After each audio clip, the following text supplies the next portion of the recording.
আসসালামু আলাইকুম। ফ্যামিলি ভিসার গুরুত্বপূর্ণ একটা তথ্য দেব, যেটার জন্য আপনারা অনেকেই প্রশ্ন করতেছেন, কমেন্ট করতেছেন। তা হচ্ছে এখন বর্তমানে 3 মাসের ভিসা দিতেছে, আপনারা সবাই জানেন। কিন্তু ওই 3 মাস আপনার কোথায় থেকে শুরু হবে?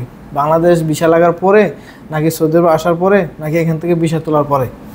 এই জিনিসটা আসলে অনেক গুরুত্বপূর্ণ একটা তথ্য। আমাকে কমেন্ট করছেন, যেই করছেন, এটা জানাটা বেশি জরুরি হয়ে গেছে। কারণ দেশ থেকে যদি 90 দিনের সময় দেয়, তাহলে তো এখানে আইসা আপনি অল্প দিন পাবেন। তো যারা এই জিনিসটা নিয়ে কনফিউজ আছেন, বর্তমানে জানেন ফ্যামিলি ভিসা উঠতেছে 3 মাসের। 1 মাসের দেবে না, শুধু 3 মাস পাবেন, সবাই 3 মাস পাবেন, কোনো সমস্যা নেই। যদি আনেন বাংলাদেশ থেকে, এখান থেকে ভিসা তুলবেন। যখন আপনি ভিসা তুলবেন, প্রথমত পেপারটা তোলার পরে পেপারটার মেয়াদ থাকে আপনার 90 দিন ধরেন। তারপরে আপনি ভিসা তুলছেন, ভিসা যখন উঠা যায় 87 বা 70 সিরিয়াল দেওয়ার নাম্বার চলে আসে, তারপরে থেকে আপনি পাবেন 90 দিন। ভিসা ওঠার পরে এখানের কথা বলতেছি, তারপরে আপনি দেশে প্রসেসিং করবেন। 90 দিনের ভিতরে দেশে প্রসেসিং করাতে হবে।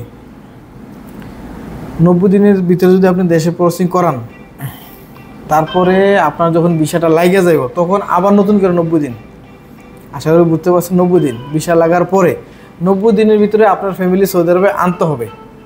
তারপরে বাংলাদেশ বর্ডার থেকে, সৌদি আরবের এয়ারপোর্ট থেকে আপনার স্টাম্প মারবে, সিল মারবে। এখান থেকে আবার আপনার 90 দিন শুরু হবে, যেটা আপনার 3 মাসের মেয়াদ দিতেছে। মূলত এটা হচ্ছে মেয়াদ। এই 3 মাস আপনি মেয়াদ পাবেন, 3 মাস আপনার ফ্যামিলি রাখতে পারবেন, কোনো সমস্যা নেই। তবে মেয়াদ বাড়বে কিনা, এই জিনিসটা নিয়ে অনেকে প্রশ্ন করছেন। মেয়াদ বাড়বে কিনা এটা এখনও শিওর না। যদি অনলাইনে সিস্টেমটা চালু করে, আশা করি মেয়াদ বাড়াতে পারবেন। এখন পর্যন্ত কেউ বাড়ায় নাই, এজন্য নিশ্চয়তা দিয়ে আপনাকে বলতে পারবো না। যদি কেউ বাড়ায় থাকে, আমরা অবশ্যই জানাবো। একটু ধৈর্য ধরেন, অপেক্ষা করেন, দেখি অনলাইন চালু হয় কিনা। চালু হইলে হয়তো বাড়াইতে পারবেন। তবে 3 মাস যে দিছে, 3 মাসের ভিতরে 1 মাস পর পর এক্সটেন্ড করার প্রয়োজন নেই, কিন্তু 3 মাস পরে এক্সটেন্ড হবে। 3 মাস টোটালি রাখতে পারবেন। যদি বাড়ে ওকে, না বাড়লে 3 মাসের ভিতরে আর বাড়ানোর প্রয়োজন নেই। তো আশা করছি বিষয়টা আপনাদের ক্লিয়ার হয়ে গেছে। যারা ভিসা তুলবেন আমাদের সাথে যোগাযোগ করেন, যারা অ্যাপ্লাই করবেন তাও করতে পারেন। সৌদি আরবের যে কোনো জায়গায় থাকেন, আসার প্রয়োজন নেই। কারণ অনেকে দেখি কফিল দিয়া বা সৌদির মাধ্যমে তলব দেন, এখানে নাম ভুল করে, অনেক জিনিস ভুল করে ফেলে। এক্ষেত্রে কিন্তু ভিসা প্রসেসিং ক্ষেত্রে আপনি আটকে যেতে পারেন।